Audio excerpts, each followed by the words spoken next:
Alright, so we have lesson 15 for today, which talks about piecewise functions.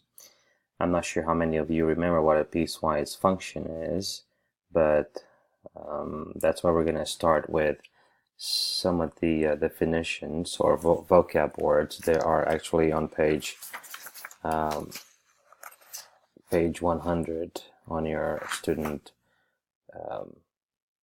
notes.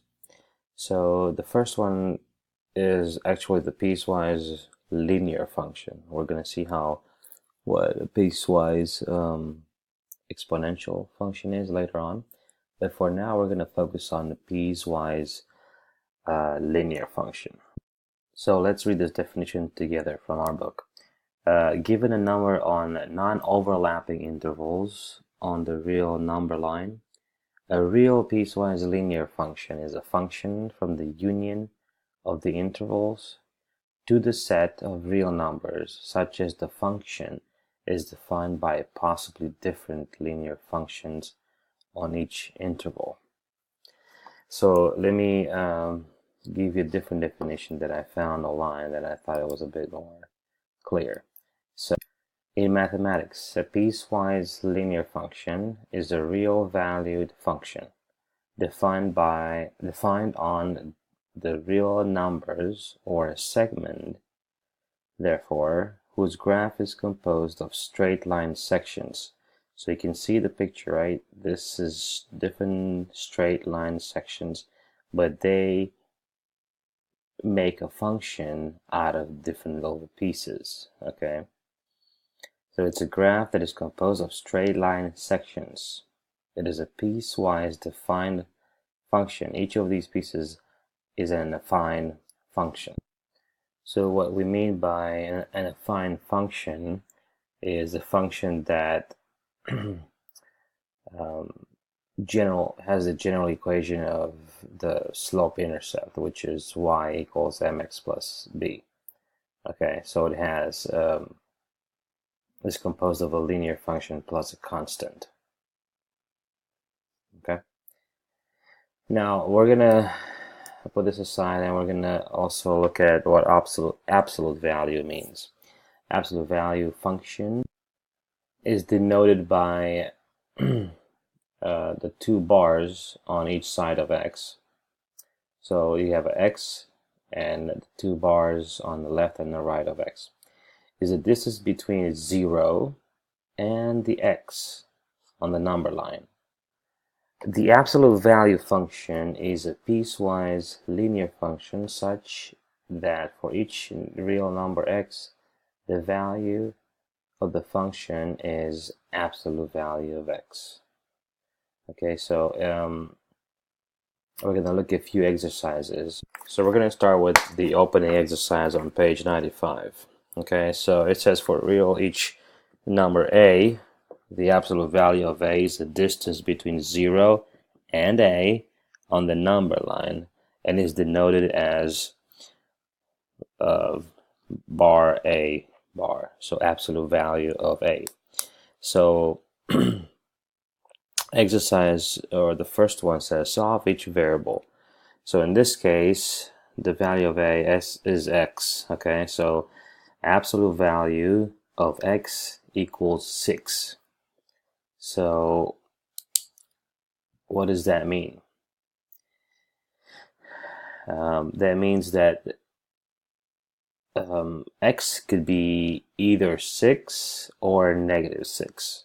So the way we write that will be the solution is negative 6 and 6. So that's the function. So these negative 6 and 6 are the solution for the absolute value of x. Okay, let's look at the next one. Absolute value of x minus 5 is 4. What does that mean?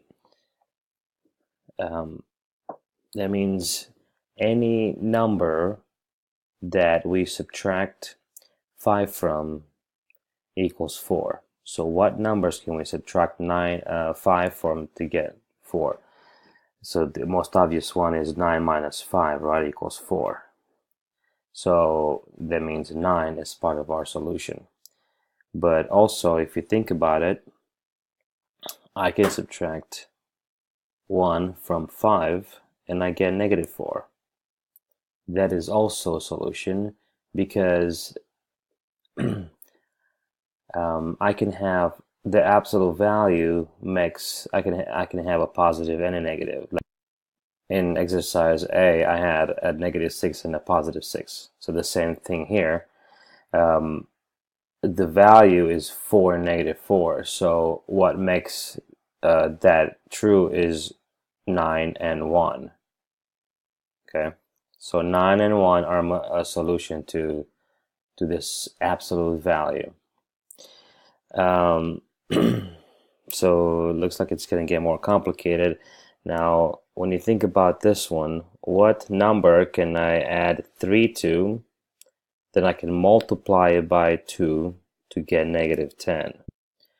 All right, so let me kind of refresh here. I don't know if you guys remember this or not, but when I'm thinking at the absolute value, this is a non-negative number.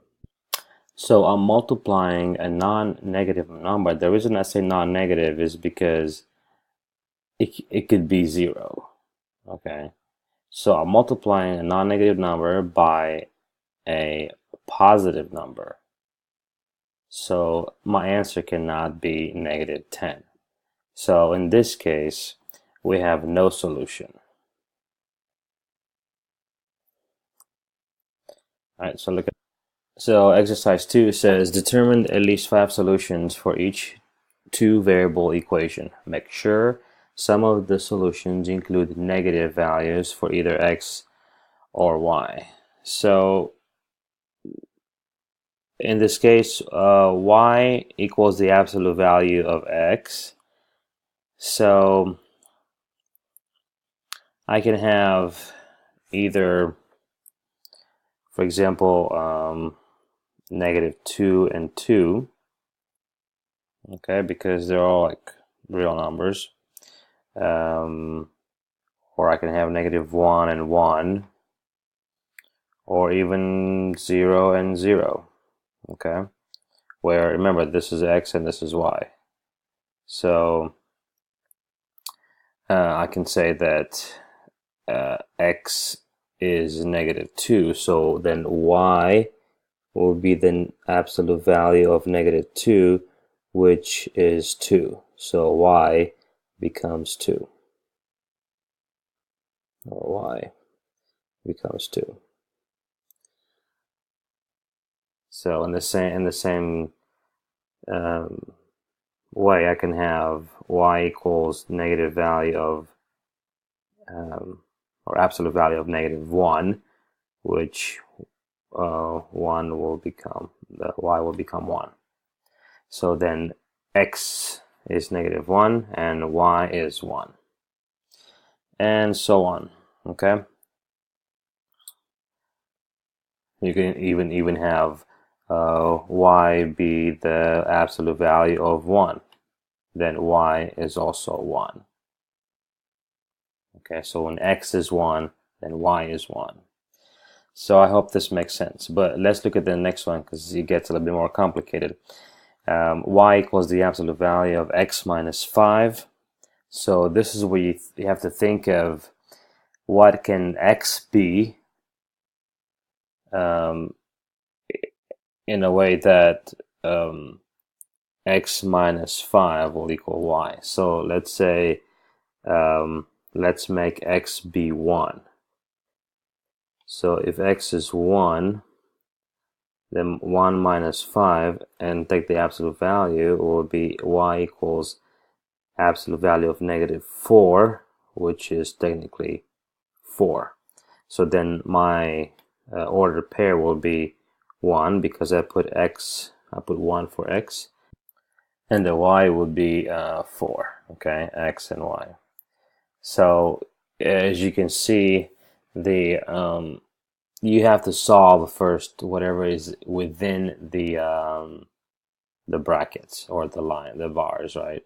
So then whatever the solution is, that needs to be in the at the absolute value of that. Take the absolute value of that value, which is -4 in this case, and that becomes 4.